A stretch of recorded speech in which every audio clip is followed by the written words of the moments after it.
तो बिहार की राजनीति गरमाई हुई है। नमस्कार, सिटी पोस्ट में आपका स्वागत है। मैं हूं श्रीकांत प्रत्युष। कल हमने आपको एक खबर दिखाई थी कि बिहार में महागठबंधन में जो रार मची हुई है उसका फायदा कांग्रेस पार्टी उठाने में जुटी हुई है। कांग्रेस पार्टी तमाम महागठबंधन के घटक दलों को एक साथ लाकर तेजस्वी यादव को दबाव में लेने की रणनीति पर काम कर रही है। दरअसल तेजस्वी यादव से घटक दलों के नेता खुश नहीं हैं। जीतन राम मांझी लगातार तेजस्वी यादव के खिलाफ मोर्चा खोले हुए हैं।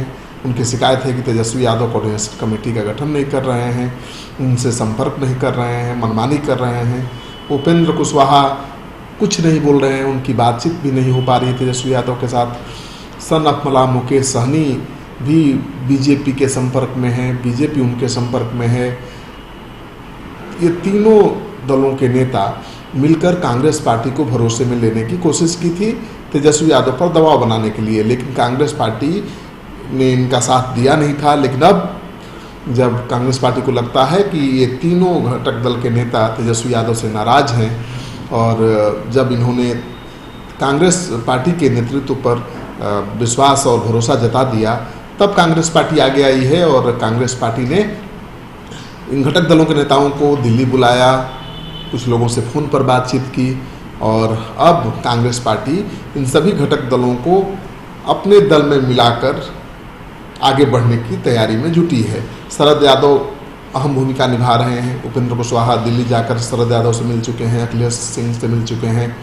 शरद यादव भी यही चाहते हैं कि सभी छोटे दल कांग्रेस पार्टी के साथ मिलकर तेजस्वी यादव को दबाव में लें, बराबर सीटों पर चुनाव लड़ने का दबाव बने और बिहार में केवल तेजस्वी यादव की नहीं बल्कि आरजेडी कांग्रेस की सरकार बने। अब किस हद तक कांग्रेस पार्टी अपने इस मुहिम में सफल हो पाएगी ये कह पाना बड़ा मुश्किल है, लेकिन सूत्रों के हवाले से जो खबर आ रही है कि कोई भी दल, चाहे वो रालोसपा हो या वीआईपी पार्टी या सन ऑफ मलाह की पार्टी वीआईपी पार्टी या फिर जीतन राम मांझी की पार्टी हम पार्टी, कोई भी अपना दल ख़त्म करने के पक्ष में नहीं है। कोई भी अपने दल का विलय कांग्रेस में करने के पक्ष में नहीं है, लेकिन सभी दलों के नेता इस पक्ष में ज़रूर हैं कि कांग्रेस पार्टी के नेतृत्व में उनको आगे बढ़ना चाहिए, क्योंकि तेजस्वी यादव इनको भाव नहीं दे रहे हैं और कांग्रेस पार्टी इसी मौके का फ़ायदा उठाते हुए इन घटक दलों पर दबाव बनाए हुए है कि या तो आप अपने दल का कांग्रेस पार्टी में विलय कर लीजिए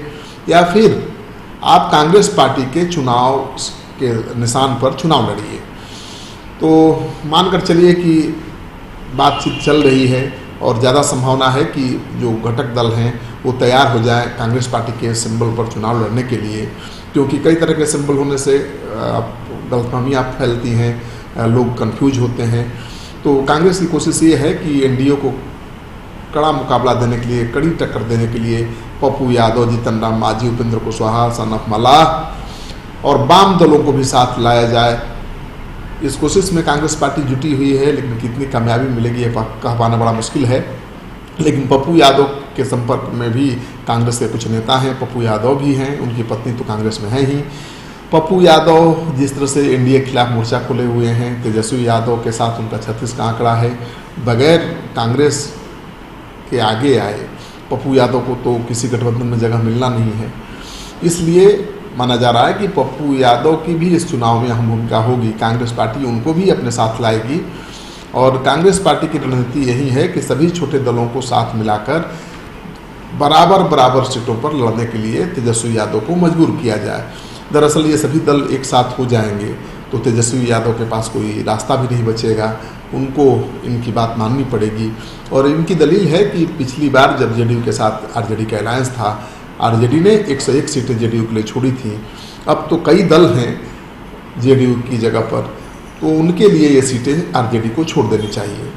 तो अगर आरजेडी 101 सीटें छोड़ देती हैं घटक दलों के लिए और कांग्रेस पार्टी पहले से ही 41 सीटों पर दावा कर रही है जिस पर वो चुनाव लड़ चुकी है, 27 सीटों पर जीत चुकी है, तो 143 42 सीटें हो जाएंगी उसके पास।